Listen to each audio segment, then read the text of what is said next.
Hello and welcome back for episode number 172 of the weekly playback. Please forgive me because I do have a bit of a sore throat and congestion, so you might hear it in my voice, but I will do the best that I can this week. So anyway, I was away in Florida for a week, so I'll talk a bit about that later. But yeah, let's just get into the games that I played in the last week. So in the last week, I played several games of Carnuta. So I introduced that game to a few friends and they really liked it. I've played so many games of that on Board Game Arena, by the way. I played Flip Pick Towers, which you can see a how to play video of if you'd like. That is a flip and write game. I think that it's a game that I'll prefer playing solo or maybe with a maximum of 3 players going forward. I played Soda Jerk, which is a cute little filler game that I really liked. What other games did I play? I played Raw, so I played a 5-player game of Raw recently, which I really enjoyed. That's a really good game. I own it, but I don't own like the super deluxe edition, which my friend does with the really nice components. Those are really nice, and he's definitely getting his money's worth because he plays that quite a bit, I feel like. But really nice components. And then on Saturday, which was yesterday, I played 2 heavier games, and it was probably the longest game day I've ever been to. So I played Darwin's Journey, which took several hours because we basically had to learn how to play and then play the game. And then I quickly took a break to run and feed the stray cats, which took about an hour and a half. And then I got back and then we played Sweetland. So it was like a really long day of heavy games. And Darwin's Journey, so I played that game when I covered it for its Kickstarter many years ago, maybe 5-6 years ago. I don't know when it came out, whether it was 21 or 20. And I played it just the one time when I covered it for its Kickstarter, and I can't remember how much I enjoyed it or not back then. But I will say that after playing it yesterday, I think I might call my production copy of this game. So we actually played with my friend's copy yesterday, but I have a production copy of this game, but I'm thinking I might call it. It's a good Euro, but I wasn't having like so much fun while playing it. So I think I might call this one. It's by 2 designers whose games I do enjoy, but I have other games by them that I enjoy more. So I might call this game actually. And then Sweetlands. So Sweetlands I played when I covered for its Kickstarter, and unfortunately I had to send the pre-production copy on to another reviewer, so I only got to play it one time. But based on that one play that I played when I was covering it for its Kickstarter, I created a how to play segment in one of my weekly playbacks. And I actually saw a comment in this one Facebook group. It was like UK board game trading group or something like that. And they said it was the best explainer video they found for Sweetlands, which was like, for me, such a huge compliment. Like, I really appreciated hearing that. So that was really nice to see. Although I did make a couple of mistakes in that video. Like, someone recently, after getting a production copy of Sweetlands, posted a bunch of comments about what I got wrong in my how to play video. So for me, I don't know if those are things that were actually wrong or not, because it was obviously based on a rule book for a pre-production copy of this game. So I don't know if the rules changed or if I actually got those things wrong. So that I'm not actually even certain about, because I don't even have the rule book now to look at to determine that, right, for this pre-production copy.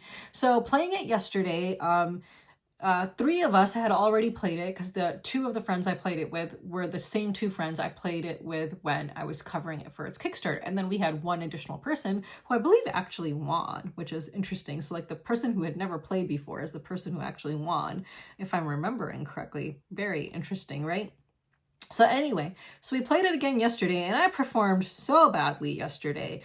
But I really enjoyed my play of it, and I just love Sweetlands so freaking much. Like, I really love the theme of it. It's like a heavier Euro, and you're trying to like trigger different actions. It's a little bit slow to start. I feel like when you're starting, you might not really know what to do. And I think that the kind of engine that you're building underneath your board can be a bit meh as well, which is what all the players said. So that is really luck dependent on the cards you are drawing. Like, so there's a whole big stack of cards, and you don't know if you're going to get cards that will actually allow you to make a good engine. So the thing is, in the first round you have 6 cards, but you always have to end the round with 1 card in hand. But the cards you're using, not only to play them, but you have to discard cards in order to take other actions during the game. So the number of cards you're actually going to play is not as many as you actually draw at the start of a round.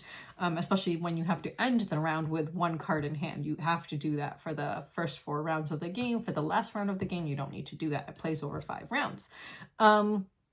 So yeah, but again, it's a little bit luck dependent on which cards you get. And so, but if you're smart, then I guess you are going to look at the cards you get and then try to come up with a good engine based on what you have, rather than hope that you get the cards that you want for the engine that you hope to have. So maybe that is really, the difference here, right? So I'm just going to read you the scores.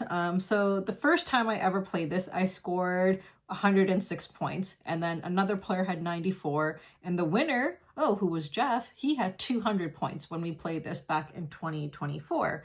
And then yesterday when we played, Jeff had 78, I had 69, another person had 109, and then the winner had 223, who was the person who had never played this game before. So huge, difference in scores here, right? Really big difference in scores. And I did not feel like I was doing very badly. Like at a certain point, I started to feel like, I'm actually, doing well now. Like it took a couple of rounds for me to get going, but once I got going, I felt like I was doing fine. But then at the same time, I also felt like I didn't have enough cards to take all the actions I wanted, and trying to manage my resources and convert resources and all of this. Maybe I just wasn't doing it as efficiently as possible. But I really enjoy the puzzle of this game, and I really enjoy the theme of this game and the artwork and everything. So for heavier Euros, this is one that I definitely want to keep in my collection. Like I absolutely love it.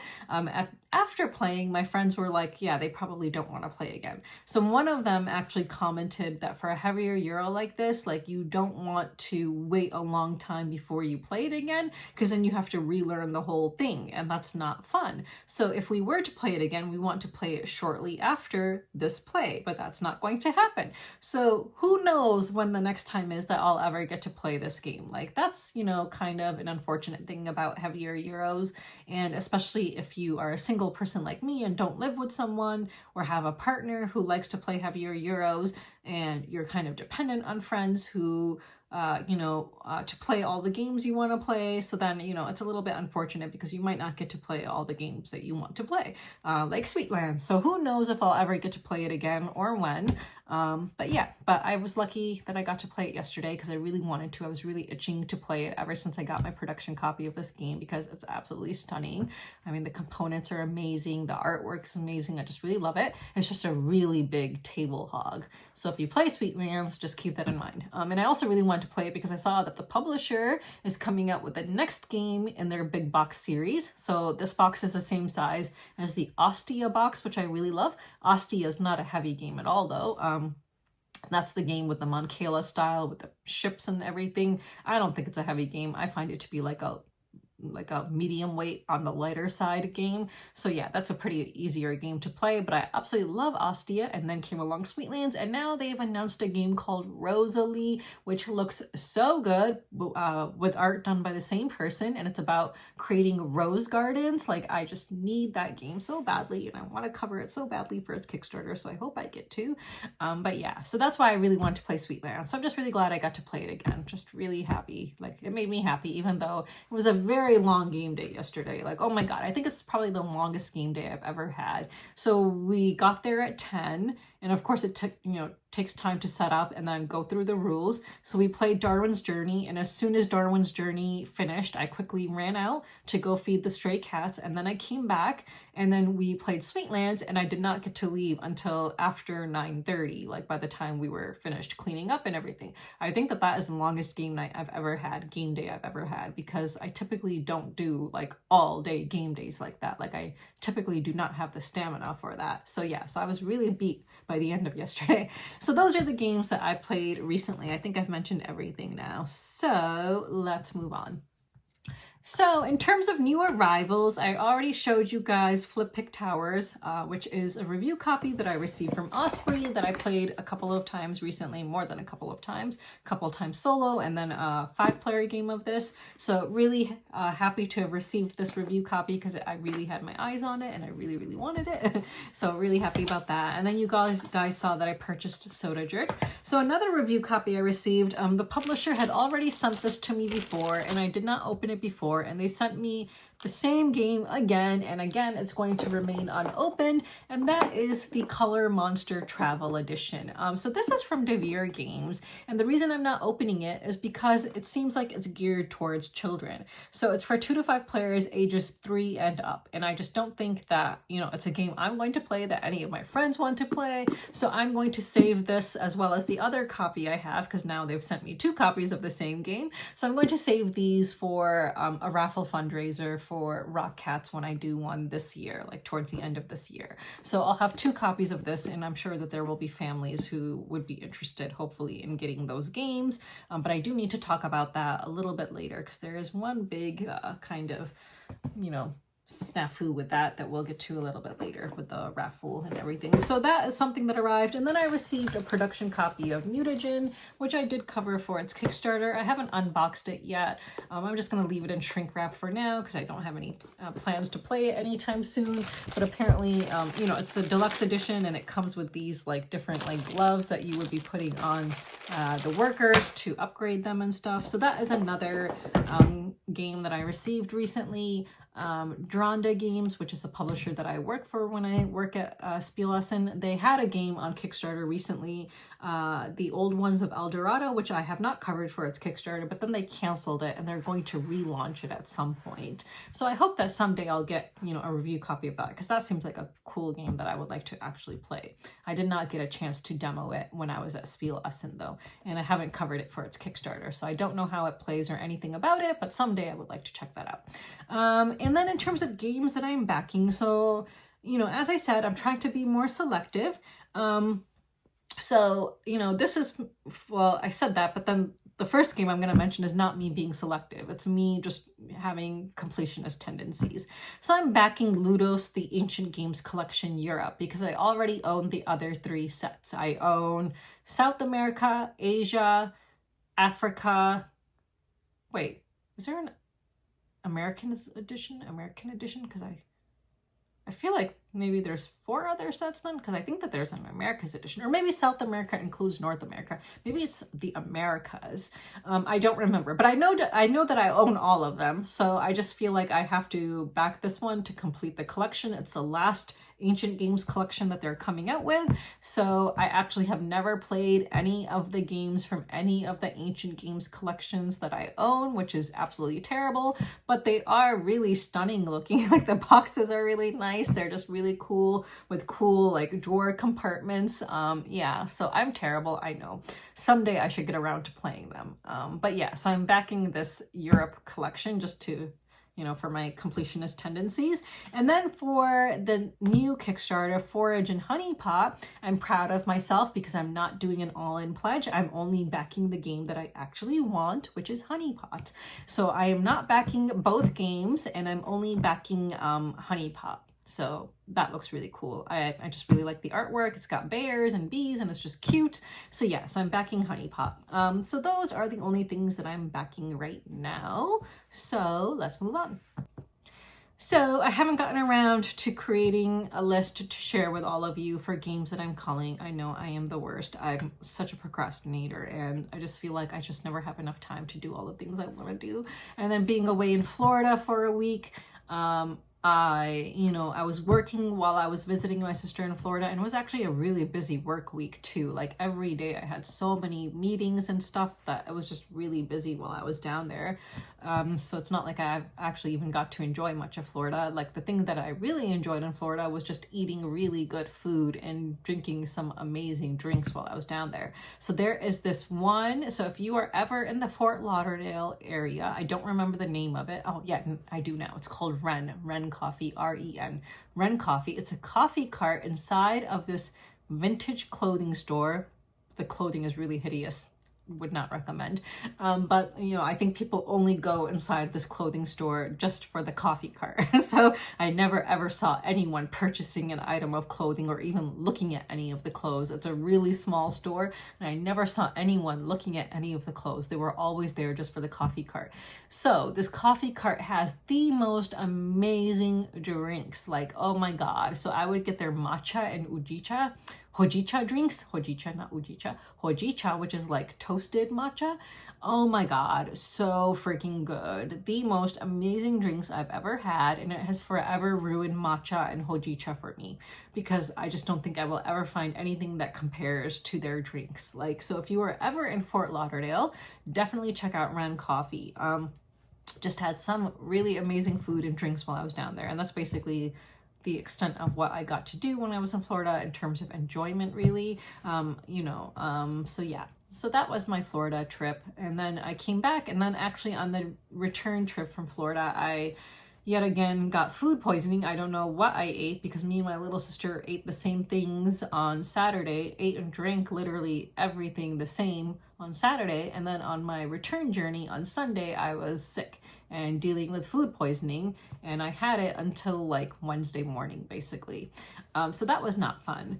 And now I have a sore throat. So yeah, and work has been so busy recently. So I'm just like feeling swamped. I just feel like I need a 3-day weekend every weekend to really get done the things I want to get done. I just feel like I just don't have enough time because I do believe in taking time to relax as well. I just am not one of those people who could just work like, I don't know, 20 hours or whatever, 18 hours nonstop without relaxing and then just sleep and then do that again. Like, I need time to relax every day and unwind. And then when you add that in, and then, with all the work I have to do and everything else, there's just not enough hours in the day for me to do everything I want to do. So all that is to say that, yes, I'm terrible and I did not get around to making a culling list and all of that, but I'm planning on it. I'm really, really planning on it. And I promise that once this week of work is over, because this week is really busy still, this coming week that's coming up, and hopefully once I finish this really big report that I have to finish this week, hopefully things will calm down a little bit and I'll have time to do some other things that I want to do, including a cull list and listing games and all of that, and start giving away more games. So apologies for that. It's just a lot of rambling to say that yet again I didn't do what I said I was going to do. Okay, moving on. So I just want to give a quick cats update before we move on to other stuff. So as you guys know, for over 2 years, I've been taking care of 2 colonies of cats, and now we have a 3rd colony. So I was informed of these cats, and this colony is located near the other 2 colonies, kind of. Like, they're all kind of within the same vicinity. Like, for the cats, it's not, like, close. Like, unless they like to travel really far, I guess, for cats. But for me, they're pretty close to each other. Like, for driving from one colony to another, it's pretty close. So I was informed of this new cat colony. I don't know if it's new, but it's new to me. Like, someone informed me and asked me if I could start feeding them. Because there's 4 cats living near the dumpsters behind a Petco in a plaza, and apparently the person who was aware of these cats had been feeding them bread, and they weren't getting the proper nutrition and food they need. So they asked me if I could start feeding these cats, so I have. So now I am taking care of a 3rd colony of cats. I was informed that there are 4 cats at this colony, which is fewer than my other 2 colonies. So I did create some shelters for them and everything. However, with the amount of snow we've had, trying to create a nice little area for them has not been easy, because there's like these huge piles of snow, and I can't like create like their little village right on the pavement right near the dumpsters. So for now, I had to like place pallets on top of snow, but once that snow melts, everything's going to get like, wobbly and start tipping over. So it's gonna need a lot of work to like make into a nicer area, like I did with the other 2 colonies that I've been taking care of for 2 years. Like, if you saw colony number 1 when I first started taking care of it, as opposed to what it is now, like, huge improvement. Like, I have really turned this into a nice place for the cats, right? So this is gonna take time and work, but I have not yet seen the cats. So I was informed that there's 4 cats there. I've created the shelters, fill them with straw and everything. I've created a feeding station for them, but I haven't seen the cats. So, maybe it hasn't been enough time for them to trust me yet and for them to like hang around there when I'm feeding them. But I hope that there's actually cats there and that they're eating the food, because someone's eating it. So I don't know if it's cats or other animals, but I was informed that there's 4 cats there. So I will keep you updated. So once I figure out who these cats are, and hopefully someday I'll have photos of them to share with you guys as well. So that is a quick cat update. So let's move on. So we are reading Katabasis by R.F. Kuang for our fiction book club. So for this week, I said we should read up to chapter 10, like finishing chapter 10. I did not get that far. So I only read up to chapter 9. So I finished chapter 9. So I'm one chapter short of what I said I would do. So I know that's terrible, but I will talk about the chapters that I did read. And I actually use these like sticky tabs to to mark down pages where there was stuff that I thought was just interesting that I just wanted to mention. So let me see. So yeah, one of those things was on page 93, which was in chapter 6, I think. I think this is chapter 6 still. So, they're talking about pride and people who are like bragging and things like that. And this quote I thought was just really interesting and very true. So it says that it was a lesson worth learning. She had not repeated this mistake. Those who had nothing substantial to brag about bragged the loudest. Stay silent and ignore the chattering crowd. This was proof you had something real to be proud of. That is something my mother had always said as well while I was growing up. So that's something that, me and my family have always lived by as well. So we tend to be people who try not to brag. Obviously we're human, we're probably going to fail. Like I don't know if what I say counts as bragging. Like I try not to brag. I hope I don't brag ever about anything because I find bragging to be really distasteful anyway. So that's something that, I always learned from my mother and try to keep in mind as well. And I've noticed that when we go to family, like any type of gathering, whether it's a family gathering or other community members, like, people do tend to brag a lot and talk a lot. Whereas me and my family, we tend to be more quiet than other people and just listen more than talk. And I've noticed that at work gatherings as well. So my job is mostly remote, but every once in a while we have an in-person meeting where everyone comes together in one location. And I've noticed that, there's certain people who just talk a lot and they talk a lot about themselves. And then me, I can hardly get in a word edgewise. So yeah, so that happens quite a bit. So, what else? Let's see. Oh, and then, they're talking about the different levels. So they started at, I think it was Pride, right? Was it Pride? And so Alice is wondering whether you have to go from one level to the next, or you can just kind of pass levels and stuff like that. So yeah, so I just thought that was interesting. That's just something I kind of marked off, like because that's something I was wondering about as well. So she was wondering whether you can just skip, so if you're not guilty of desire or greed, can you just skip those and move on? So that was something that I marked because that was something that was on my mind as well. And then what else? Let me see. What else did I mark? It looks like I marked something else. Oh yeah, the river Lethe. So just very interesting that it like wipes your memories. So this would be the river I think that you need to cross in this book in order to be reincarnated or whatever. And so you would have all your memories wiped. Like I don't believe in reincarnation as a Muslim, but I'm just interested in people who maybe do believe in reincarnation, whether people do believe that your memories are wiped and you are just starting with a completely like clean slate, clean memory and have no memory of all your past lives. Because people who do believe in reincarnation sometimes say that they have memories or like just kind of faint like glimpses of what their past lives were. So I was just curious about that. That was just something that just I was interested in knowing. And then, when they're in the building of desire and she's remembering a discussion that she had with Professor Grimes about desire, and he said, he's asking her, what do you desire? And then, he keeps on asking her and she keeps on saying all of this, like, I want, to have a good job. I want this, I want that, and blah, blah, blah. And then he says that, no, and he's like, but what do you want? And he keeps on asking her that again, like, what do you want? And he says that, all the things that she was naming were byproducts of desire. But like, what will make her wake up every morning? Like, what is it that she really wants? What is it that will really want her to live each day, like, every day and actually wake up every day. And that just got me thinking about what I really want. And so for me, I think what I really want is to make a difference in this world for animals. Like, I just really love animals so much. And I feel like I haven't done something significant enough to make a difference for animals in the way that I want to. So I guess that's what keeps me going day after day. And that's what I really want.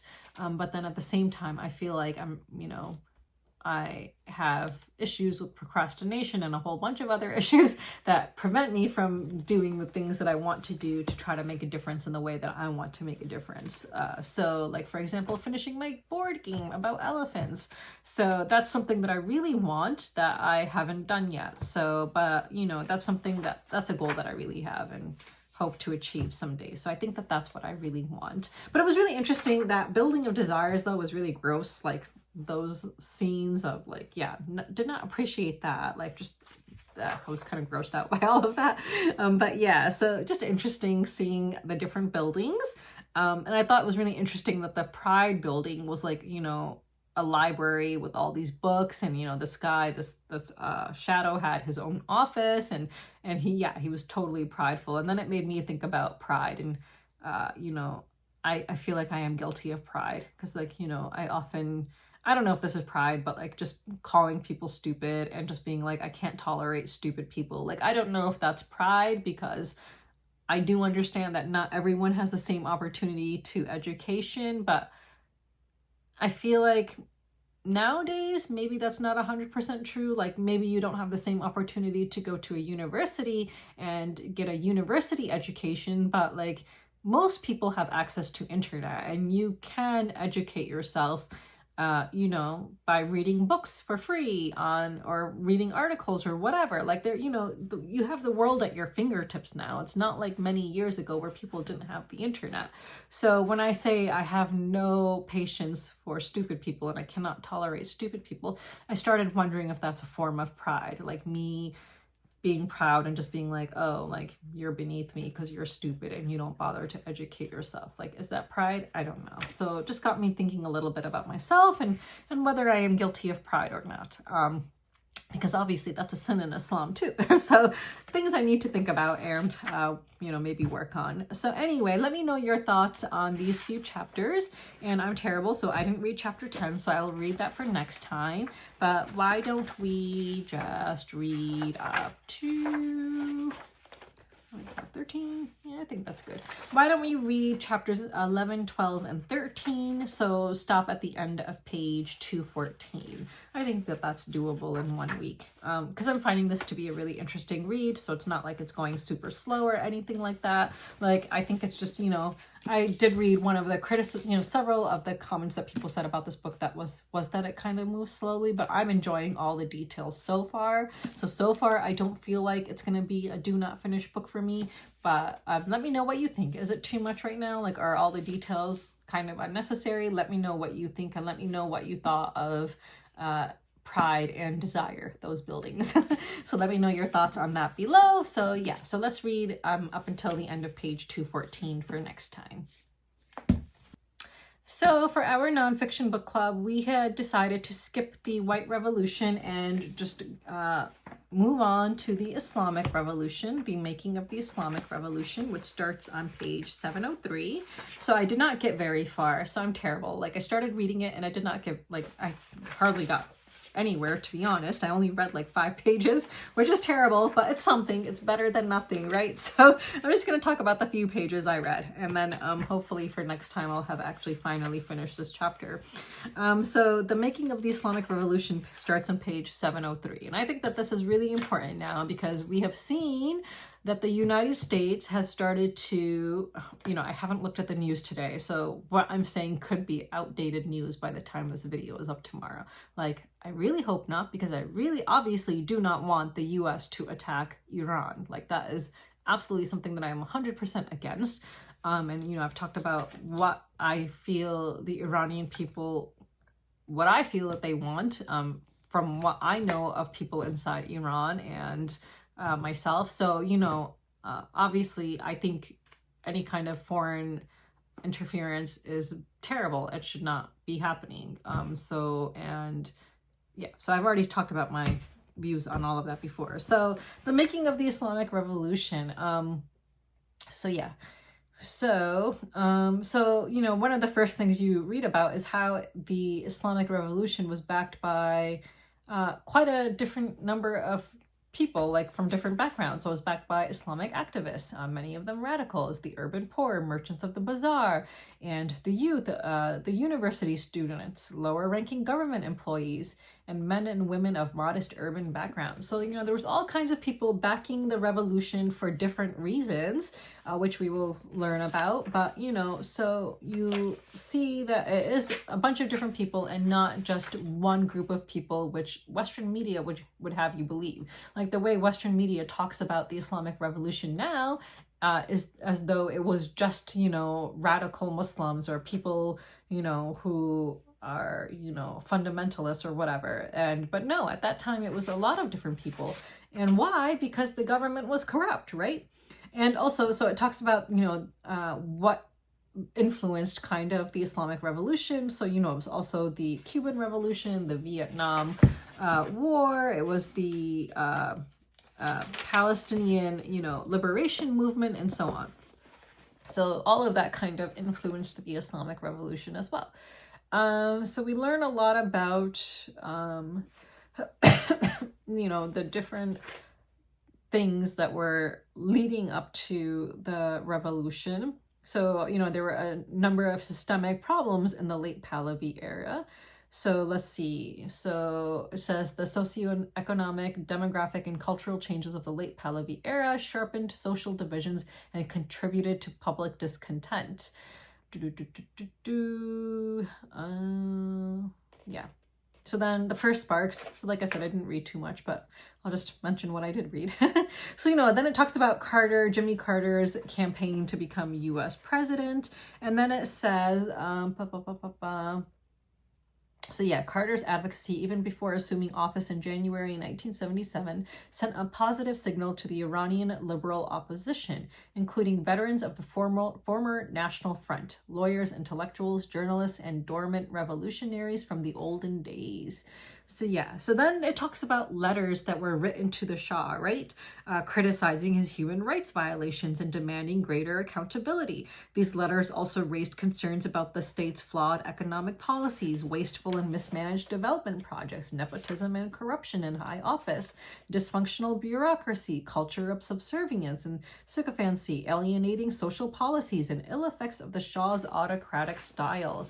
And then on page 706, you read about this one letter, which was addressed to the Shah by Karim Sanjabi, Dariush Foruhar, and who else? Shapur Bakhtiar. So this letter I thought was really good, so I'm just going to read from it. So they warned the Shah, and they said, so that the country is on the brink of an abyss, and all efforts have reached a dead end. Public necessities, and particularly the price of foodstuffs and housing, have swollen tremendously and caused shortages. Agriculture and livestock have reached near extinction. Budding national industries and human resources are in crisis and on shaky grounds, and the trade imbalance reflecting an import-export discrepancy is startling. The oil revenue, this God-given blessing, has been seriously mismanaged, and programs that were presented under the rubric of reform and the White Revolution have remained unfulfilled. Worst of all, the disregard for human rights and personal and social liberties, a breach of the very foundation of the Constitution, together with signs of extreme terror, growing corruption, decadence, and sycophancy, have brought national morale to its lowest ebb. And then the letter continues, the only road to salvation and relief from the current difficulties and pitfalls that threaten the future of Iran is to abandon autocratic rule, fully comply with the values of the constitutional regime, restore the rights of the people, truly respect the Constitution and the Universal Declaration of Human Rights, set aside the one-party system, allow freedom of the press and freedom of association, free political prisoners and political exiles, and establish a regime based on elected representatives of the people who, according to the Constitution, are accountable for the conduct of the government. So, I mean, I think this letter really outlines really well what the issues were with the Pahlavi monarchy, and especially after, you know, reinstating the monarchy after overthrowing Mossadegh. Like, yeah, like I think that that outlines it really well, like all the issues that led to the Islamic Revolution. Oh, yeah. And then on the next page, you know, it talks about how the Shah had lymphoma and was kind of trying to hide it, that he had an appetite for European prostitutes, like gross. Okay. And that he had, you know, there was anxiety in his conduct and blah, blah, blah. Yeah, that, you know, there was a lot of errors of judgment. And then it talks about Al-Muzagar and then his government and how this person was when he was in power and all of that. So yeah. And then you start to read a little bit more about Ayatollah Khomeini and how he's kind of entering the picture. So Ayatollah Khomeini's son, was he killed? I think he died. I don't remember if he was killed. So yeah. So there was news of the death of Mustafa Khomeini, the Ayatollah's older son, and Ali Shariati was also who died. And their deaths were both believed to be a result of foul play, which I think kind of helped, you know, get Ayatollah Khomeini the, you know, the support he needed. So, you know, this book, the chapter talked a little bit about how, you know, in Iran, there's always this kind of like, you know, there's like, you know, people have conspiracy theories, they believe in these theories, and it's, you know, not uncommon for Iranians to believe in things like that. Yeah. So it says, for younger generations of Iranians, Ayatollah Khomeini was a figure of the opposition from the past who had returned to the political stage. An opportune moment seemed to have miraculously propelled him to the forefront of a powerful movement. And despite his best intentions, his image would soon be surrounded by an aura of sanctity. Interesting. Yes. So yeah, so that's about as far as I got. So I didn't get very far, which is terrible, I know. So yeah, so I'm going to try to finish this chapter. I know I'm at the absolute worst. Yeah. And then the next chapter, which is chapter 14, is the guardian jurist and his advocates, which I'm guessing is going to be about Walayat al-Faqih and the basis of the government, which is basically what that is. So I think you probably learn what that is in the next chapter. Blah, blah, blah. Let me just go ahead and see what else we see. Oh yeah, and then consolidation of the Islamic Republic from 1979 to 1984 starts on page 773. And then what's after that? And then after that, looks like is facing the foe. Facing the foe, the hostage crisis, the Iraq-Iran war, and the aftermath. I will say that having gone to Iraq recently, it was very interesting. So as some of you know, I went to Iraq in December, at the end of December, and it was very interesting because when I would go to the religious shrines, I would often get asked, are you Iranian? Are you Iranian? Like they would want to know. And it's not like that they are going to be really rude to you if you're Iranian. I mean, they kind of were a little bit rude at times, but it's not like they're going to kick you out or not let you in, but there just seems to be kind of something there. And it just seems to be kind of a remnant, I think, of the Iran-Iraq war. I don't know. That's just kind of my perception. Like I'm, you know, I only went to Iraq once. I don't know. But it would be interesting because I would get asked everywhere I would go, are you Iranian? Are you Iranian? I don't know. And one of the shops I went into actually in Iraq was owned by an Iranian, which was nice. And I was able to converse with him in a little bit in Farsi. So that was nice. But yeah, I don't know. So yeah, so I just want to reiterate because, actually maybe I'll do this in the rant of the week, but yeah, let me know for those of you who are in the book club, how far you've read, and I'll try to catch up. I know I'm the worst, but just let me know your thoughts, about the books and about what's happening in Iran right now and, the war that the US is gearing up, for. Let me know your thoughts and from what you've learned, like what you think about everything. I would just be really interested in hearing what you guys think. So yeah, I know I'm terrible and I should have done my reading, especially with everything that's happening right now. But yeah, I just didn't find the time for it. So, but you know, I feel like that there's just going to be a lot of, as always, news out there that you need to find that isn't biased, that will actually give you an accurate representation of what Iranians actually want, which again, I've mentioned many times, because Iranians in Iran, the vast majority of them do not want to be ruled by a Zionist Shah. And you can see videos and images of the Shah, who was recently pictured with, who's that? One of the hugest donors of Trump, who is a Zionist, Adelson's or something Adelson, I think is her last name. And he was recently pictured with her. And I mean, they're not even trying to hide what their goals are and who this person is. And if he is reinstated, if he is brought in as a Shah, it's going to be disastrous for the people of Iran. And it's not what the people of Iran want. And if you want to support the people of Iran, what you need to be advocating for is for sanctions to be lifted so that people in Iran can breathe, they can start to live again, and then fight for the changes that they want to see and have the government that they want. We do not want to see a foreign power come in, kill millions of people like it did in Iraq, Afghanistan, and then install a government that the people do not want. Like, that's not what should happen.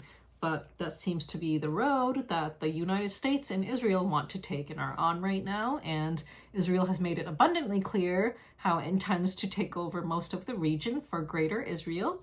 And if the intent is still not clear to people, then yeah, you are stupid and you're not paying attention. Like, I don't know what else I can say. So yeah, anyway, I'm just gonna stop it here, but let me know your thoughts about whatever you read so far, and yeah, what you think about what's going to happen. Like, I would just really like to know what you think. All right, let's move on. So I'm going to keep this week's rant of the week short, or at least I'm going to try to. So there's been a number of news stories in the board game industry recently. So the first one, which I guess is old news now, was the Rodney Smith thing. So number one, I didn't even know that this channel existed, Game Night Picks, like until this whole issue came to light. Like, I had never heard of this channel. It had never been recommended to me on YouTube. But apparently Chaz and the other guy, I guess, maybe Chaz, I guess, is the owner of Game Night Picks, but he has another channel, Game Night Picks, and he would have on this channel Paula Deming and Grant from Grant's Game Rex from Instagram, and then I think the other guy from Watch It Played, I don't know his name. So apparently, there is this other channel that exists, and Rodney, I guess, I don't know what the deal is between Rodney and this channel, whatever. Like, I watched his whole video, which, by the way, like, you say it's unlisted and it's only meant for certain eyes and blah, blah, blah, but like, be for real. Like, obviously, that it's going to be watched by thousands and thousands and thousands of people. Like, when you make an unlisted video, it's going to get shared and thousands of people are going to watch it. Like, you go into this video making it knowing that. Like, you're not going to make a video and be like, oh yeah, this is only for a few people and only a few people are ever going to see this. So when he wrote this whole statement, it was with knowing that it's going to be seen by the larger board game industry, like, obviously, right? So he makes this video where he reads this statement, and he reads it without any emotion, whatever, or at least he tries to. And he seemed pretty emotionless to me, to be honest. You all know I don't like Rodney, so whatever.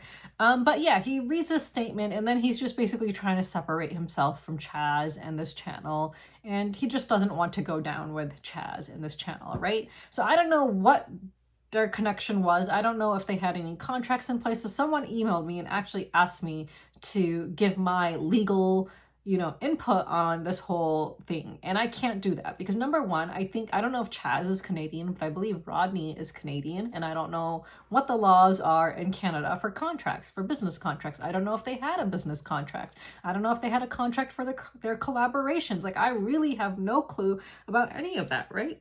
And I don't know if they, whether good faith is implied in verbal contracts or even written contracts and blah, blah, blah in Canada. Like, I really don't know about any of that. Like, I don't practice law in Canada and I can't comment on any of that. So I can only give my opinion as a board gamer, and as a content creator. And my whole take on it is that, Rodney, I don't know if he saw this channel as competition, but clearly they have a shit ton of subscribers. Whether those subscribers were all legitimately gained or not, who knows? But Chaz was apparently, making deals with publishers, sponsorship deals, and I don't know how much money he was charging them, but Rodney clearly found that there was an issue with this and made this statement to warn publishers and clear his name and make sure that he could not be associated with that. So, if I were running a channel and I found out that someone who I was maybe associated with was maybe engaging in unethical practices, I can't say what I would do because, I've never been in that position. But yeah, I would not want to be associated with someone who is engaging in unethical practices. But I don't do stuff like that. So you can see my channel, you can see my Instagram at the incredibly slow rate it grows at, right? Like, it's obvious I'm not paying anyone for subscribers. I've been at 6,000 subscribers for God knows how long now on YouTube, and on Instagram I've been at 5,000 subscribers for years now, and I lose subscribers more often than I gain subscribers because of my views on Palestine. So yeah, so obviously no one could ever accuse me of that. And I would never monetize my channel. Even if I reached a point where I could monetize my videos on YouTube, I wouldn't, because I just don't want to do that. But Chaz, I guess, was. And, there's this whole issue about, charging publishers a lot of money when people aren't even watching the videos for their entirety to even get to the point where publishers' games are announced or whatever. I don't know. So Rodney just wanted to distance himself from that. So whatever. So that's the first news story, right? And then the second news story is the whole Ryan Dancy and Alderac thing. So this is the thing that I'm really upset about. So Ryan Dancy. So first of all, before I get into what he said and my thoughts on it, I hate AI. And if you follow me on Instagram and see my stories, you will see how often I post about AI and how much I fucking hate it. So I did use this program, I think called Midjourney, a few years ago to make some images. And that is the extent of my AI usage. And those images were just for personal usage for fun. Like, I never used them for anything else. So that, it was just for a personal fun thing. And then I stopped using AI because I hate the impact that it has on the environment. So that is my main reason for fucking hating AI. Like, the data centers use up a lot of clean water. There's going to be a huge water shortage in just a few years. Like, we're all seriously fucked if this keeps up, right? And also it makes people stupider and stupider. So there's been studies done on this. So for people who use AI, like, they just lack those, they lack critical thinking skills. They aren't able to analyze information in the same way like people like I am, who don't fucking use AI and, aren't growing up on AI. Like, it's just, I'm really scared for the future, for future generations, because people are becoming stupider and stupider year after year. Like, that is without question, right? The world is just going to,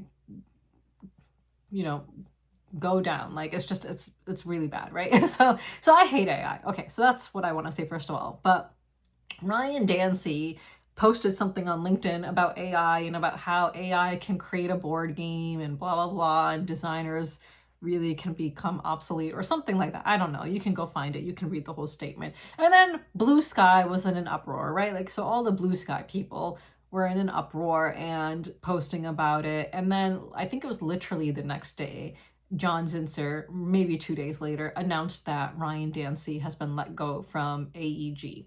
So I don't know if they were friends or whatever, but like, he was with the company for a long time and even like, handled almost everything, like the major operations, while Zinsser was dealing with personal stuff, right? So like, this is like a really big deal, like letting him go. And why was he let go? I mean, we don't know. We can just read his statement, but so many of the people who were posting about it on Blue Sky, and John Zinsser also posted his statement on Blue Sky as well as on his personal Facebook. And so many people were like, thank you, congratulations, thank you, like, you made the right decision, like, blah, blah, blah, blah, blah. And these same people who were so upset about Dancy's statements on AI, do you think they show the same kind of outrage about Zionists in this industry, about people supporting Zionists in this industry? No, they fucking don't. Like, I am so over this industry. I just think that these people are so fucking stupid. Like, they're all fucking hypocrites, and I just hate them all. Like, I really hate them all. And that's my take on the whole situation for both Rodney Smith's news and this. Like, I'm just so over this industry acting like They are these like, you know, super ethical people who always do the right thing, like Rodney Smith making this video like, oh, I'm doing the right thing, like praise me, blah, blah, blah. Like, you know, of course that's what he is making this video for, right? He knows that he's going to get like a billion comments like, oh, praise Rodney, you're the best, this and that, as usual. Yet, has he ever condemned the genocide? Has he ever talked about the ethics of that in the board game industry? Has he ever talked about people supporting Zionists in the board game industry? Have all these people who are making an uproar on Blue Sky about Ryan Dancy, do they talk about Zionists in the board game industry? Yet, you know, when Alex Pretty and Renee Good were killed, and there was all these people who in the industry who were like, oh yeah, no, those killings were justified, and then all the other people who were trying to get those people canceled, like they don't do the fucking same for Zionists, and they didn't do the same before 2 white people were killed. Like when 2 white people are killed by ICE, all of a sudden they fucking give a shit about ICE. Did they care before then, and have they cared since then? Like since then, a woman of color has been killed by ICE. I don't see any fucking posts about that. I saw so many posts about Renee Good and Alex Pretty. What about this woman of color who was killed? Why aren't we seeing posts about that? Like seriously, we weren't seeing posts about all the people of color who were killed before these 2 white people. So like, no, like they're just showing what they care about, and what they care about is white people. What they care about is themselves. They don't give a fucking shit about anyone else. They don't give a shit about Palestinians. They don't give a shit about brown people. So yeah, so they're not gonna care about the fact that there are Zionists in this industry, and they are friends with those fucking Zionists, and they're supporting people in the industry who are perfectly fine with the genocide and are perfectly fine with what Israel is doing. So yeah, so that is just my, you know, whole take on these situations. Like I just really honestly do not care about the actual situations themselves. I don't fucking care if Ryan Dancy stays employed or not. Like if he never got fired or didn't resign, whatever it was, would not fucking care. Like if he stayed in his position at Alderac, would not fucking care. Like I honestly would not care. Like, because there are bigger issues that this industry just doesn't give a shit about. So yeah, do not care what Chaz is doing. Like makes no difference in my life, so I don't fucking care. Like, you know, you people just like priorities, like where the fuck are the priorities? I don't know. So whatever. So I'm just really over this industry. So yeah, and I believe Level Up Retreat is coming up soon, so it will be interesting to see which content creators go to Level Up Retreat and, you know, help Alex out in, you know, expanding his convention and making it bigger and better and adding more money to his Zionist pockets. Like by now it should be fucking known he's a Zionist. He's made it fucking obvious so many times. He's made it obvious, like blatantly obvious, that he thinks that what's happening in Palestine is not a genocide, though multiple organizations have said, yes, it's a genocide.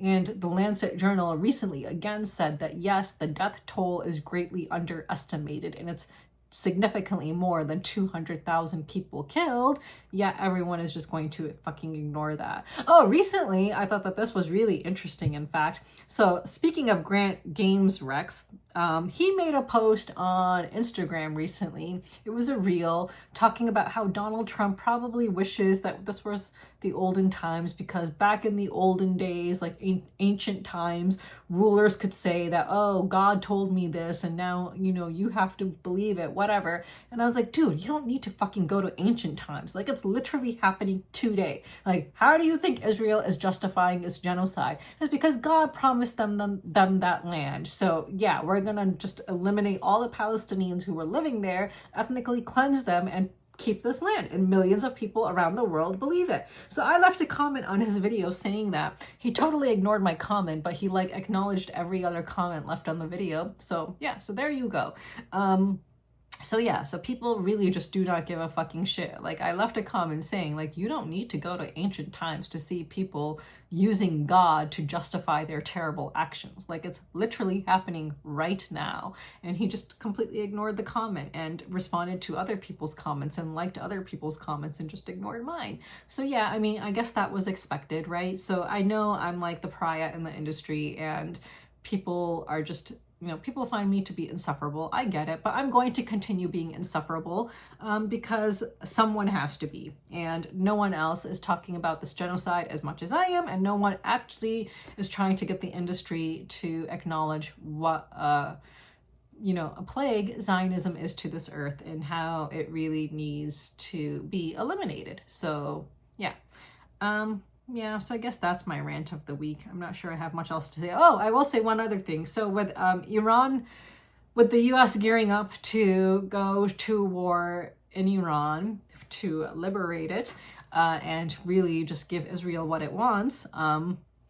So one of the people in the industry who has been talking about Iran a little bit is the designer Randy Flynn, the designer of Cascadia. So he lived in Iran, I don't know for how many years, when he was a child, because his parents were in Isfahan and he lived there for, I don't know, again, how many years, but he was a child when he lived in Iran. So for that reason, he says he loves Iran. However, on his Instagram, the imagery he uses is the same imagery, you know, like the lion and all of that, is what Zionist Iranians and Zionists in America use when they talk about liberating Iran. So I talked about this in a video prior where I got into a discussion with an Iranian on Instagram who was pissed that I still have the actual Iranian flag on my Instagram bio and that I am not using the new flag that has been created by pro-Shah supporters. And I was like, no, fuck that. I'm not using the new pro-Shah flag. Like, fuck that. Like, that's what Zionists are using. I'm not going to use that flag. Like, no. So yeah, so here we have this person, Randy, who simply lived in Iran, and that's his only connection to Iran. He's not Iranian. He is not Shia Muslim. He has, as far as I know, no Iranian relatives, whatever. So, you know, no, no connection via ethnicity, religion, whatever, to the country. So, but, you know, I think when it comes to a war on Iran, people are going to turn to him as being the expert and ignore people like me. Like when Eric Lang made a post on Blue Sky weeks ago asking for Iranians in the industry, not one person mentioned my name. And the only names that were being mentioned were people who would support a new Shah coming into Iran. Like, okay, cool, very cool. Yeah.